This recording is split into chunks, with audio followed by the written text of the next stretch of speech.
মানে নিজে খাইতে পারে না, জায়গা পায় না, আর একটা কুকুর বর্গা নিয়ে আসছে নিজের ঘরে। আমি আজকের এই সভা থেকে জানতে চাই যে প্রফেসর ইউনূস যদি এটা একটু ক্লিয়ার করেন অ্যাকচুয়ালি আসলে কি, এটা জানলে আমার জন্য ভালো হবে। কারণ আমরা যে করিডোর করিডোর বলছি, যে করিডোর তো একটা আছে, হিউম্যান করিডোর, নাইলে এতগুলো রোহিঙ্গা আসলো কোন দিক দিয়ে? কারণ এটা তো হিউম্যান ট্রাফিকিংই হয়েছে, একটা মানবিক কারণেই তো তারা আমাদের দেশে ঢুকেছে। কোন রাস্তা দিয়ে ঢুকলো, এবং এই মানবিক দরজাটা তো কোনো না কোনো জায়গায় আছে। এই মানবিক জায়গা দিয়ে আরো কিছু জিনিস আছে, সেটা হচ্ছে ইয়াবা, এটাও এক ধরনের মানবিক সাহায্য আমাদের প্রতি। সুতরাং এই জাতীয় অসুবিধা সেখানে আছে।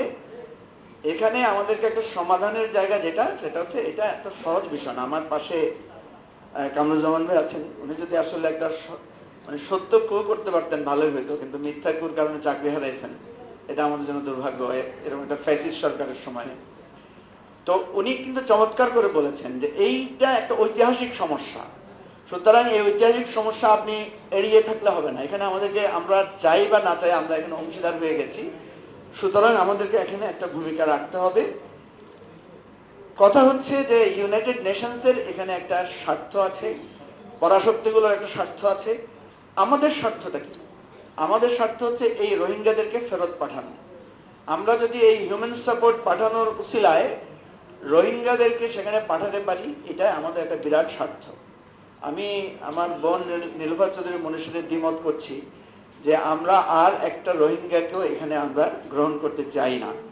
কারণ এই দুইটা, আপনি জানেন যে আমরা কামিনী রায়ের একটা লেখা আমরা সবসময় পড়তাম, আপনারে লয়ে বিব্রত রহিতে আসে নাই কেউ অবনী পরে, সকলের তরে সকলে আমরা প্রত্যেকে আমরা পরের তরে। এই কবিতার, এই ছড়ার বা এই বাণীর মূল উদ্দেশ্য হচ্ছে আমরা উদার, আমাদের কাছে অনেক বিপদ আপদে মানুষ আমাদেরকে সাহায্য করে, আমরাও করি।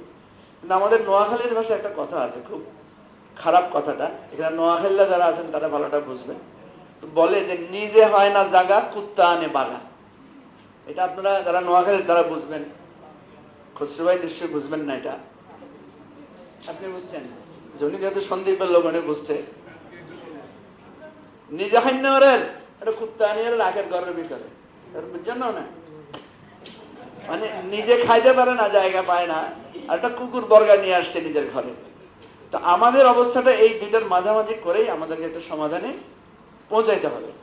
তো আমি জফরুল হাসান যে কথাটা বলেছেন সেটাকে আমি রেফার করি, এবং আমি দাবি করছি প্রফেসর ইউনূস আমাদেরকে ক্লিয়ার করেন যে আসলে আমরা কোনটা নিয়েছি। এটা কি হিউম্যান চ্যানেল? করিডোর তো অসম্ভব, যেটা হুমায়রা বলেছে যে করিডোর করতে হলে আপনাকে জান্দা সরকারকে এখানে ইনভলভ করতে হবে, এখানে আরাকান আর্মিকে ইনভলভ করতে হবে, বাংলাদেশকে ইনভলভ হতে হবে, এটা একটা চুক্তি হতে হবে। সুতরাং এখানে আমরা অযথা বিতর্ক বা মানে শঙ্কা তৈরি না করে সঠিক জিনিসটা জানতে চাই, এবং আমিও একমত যে সকলের ঐক্যবদ্ধতার মধ্য দিয়ে এই ব্যাপারে সমাধান করতে হবে।